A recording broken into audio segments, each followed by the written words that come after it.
Tonight, we're talking taxes, but maybe in a way you're not used to hearing. At the legislature, the politicians fight and claw over every dollar, but the reality is millions are left on the table. Tom Lydon of the Fox 9 Investigators is in our newsroom with the story of who doesn't pay and what that means for the rest of us. Yeah, Jeff and Kelsey, just about any way you slice it, 2018 is going to be a crazy tax year.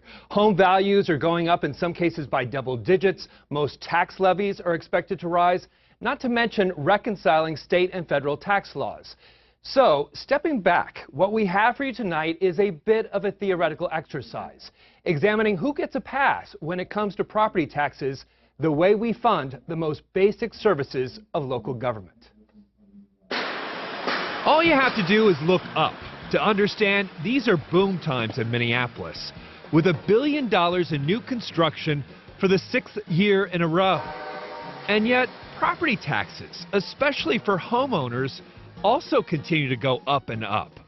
The reality is, not all property is created equal, not even close. I have a problem with this. Carol Becker sits on the little-known and poorly attended Board of Estimation and Taxation that helps determine the property tax levy. I think that's wrong. I think it's wrong that we are literally just taking money out of people's pockets and giving it to obscenely rich people. What Becker knows all too well, that even politicians can't comprehend, is just how much property isn't even on the tax rolls.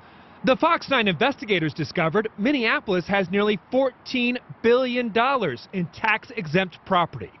That represents roughly a quarter of the total taxable value of all property in the city, more than $61 billion. Maps provided by the city assessor's office show all the tax-exempt property in Minneapolis shaded in blue and green. More than $2.3 billion in tax-exempt property is downtown. Some of that'll be obvious, like churches, hospitals, nonprofits, all kinds of government buildings, and of course, schools of every kind. Property owned by the University of Minnesota alone accounts for nearly $2 billion. In St. Paul, by the way, there's $7 billion in tax-exempt property. Again, it's about 23% of the total taxable value of all property in St. Paul. There are some properties that never get into the pie, right? Yes. They're totally exempt. Totally exempt. Becker says in the last 20 years, the tax burden has quietly shifted. In 1996, homeowners paid about 35% of the property tax bill. Then came the recession and several tax changes, and now homeowners pay 60% of that bill. We give certain tax breaks to certain groups, and that means that everybody else then has to pay more because they're not paying. And here's one of those groups, in yellow on the map, that might not be so obvious.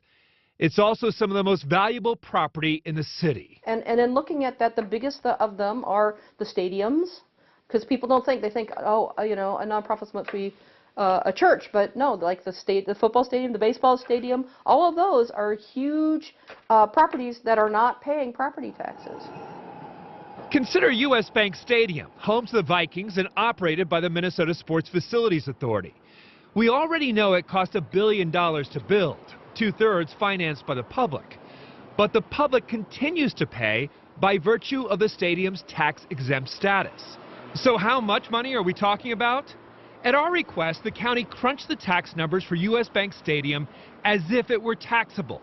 The total tax bill in 2018 would be nearly $38 million. Lots of folks get a slice of that. The state, county, city, and Minneapolis schools.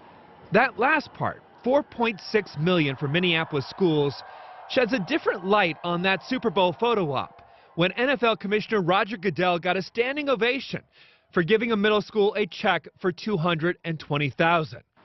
That's pocket change compared to what schools could be getting if the stadium was only on the tax rolls. But as Becker will tell you, this requires thinking about taxes a little differently, a concept known as tax expenditures. Tax expenditures are when we choose to not collect taxes from a certain group. So people think of it as a tax break. This is money that we're just not coming in, so it's as good as money that we're spending. It's exactly the same from a budget perspective as if we wrote a check. But of course, the entities that get this really like it because it doesn't have the obviousness of having to write a check every year. But there is one place you can find the real price tag. The Minnesota Revenue Department publishes a 200-page book of tax expenditures, listing every tax break, giveaway, and free ride. A who's who of special interest and influence. There's no tax on farm machinery, horses, television commercials, or lawmakers' per diem allowance. Here's pro sports again. No sales tax on stadium suites or Super Bowl tickets. In fact, the total loss statewide from tax-exempt property can be found here too. Nearly $1 billion every year.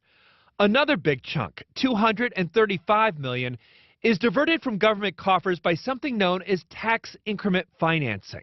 That's when a project is paid for by capturing its property taxes. It's how the city of Minneapolis paid for and continues to pay for the Target Center, home of the Timberwolves and Lynx. Which brings us back to Becker and the tax board, where they recently voted to refinance $74 million in Target Center debt from short to long-term loans before interest rates go up. Becker wanted to renegotiate with Wolves owner Glenn Taylor. Glenn Taylor is worth $2.6 billion. I looked him up today. $2.6 billion. The Timberwolves have gone up in value hundreds of millions of dollars, in large part because we have built a palace for them. But the mayor and every other board member said a deal, even a bad one, is still a deal. If we say we're going to do something and we enter into a contract to make it happen, we need to stand by our word, and so I'll be voting in favor of this. And once again, Becker was the voice in the wilderness. I can't see myself voting for this. I just morally and ethically can't. So next time someone wants more money for teachers, police, or firefighters, or for better streets, or fighting poverty, remember, most all of that is paid for through property taxes. And $37 million a year from a so-called People's Stadium would probably go a long way. You know, it's hard to blame the Vikings or the Twins for this. They're just getting the deal they can get. Absolutely. Who do you blame? This should have been our elected officials. It should have been the people that were doing the deal. This is costing our community a huge amount of money. So by now you may be wondering if Minneapolis and St. Paul are unusual with 23% of their property classified as tax exempt. We wondered that too, so we started calling other comparable cities. Seattle, only 17% of their property is tax exempt. Denver, 13%.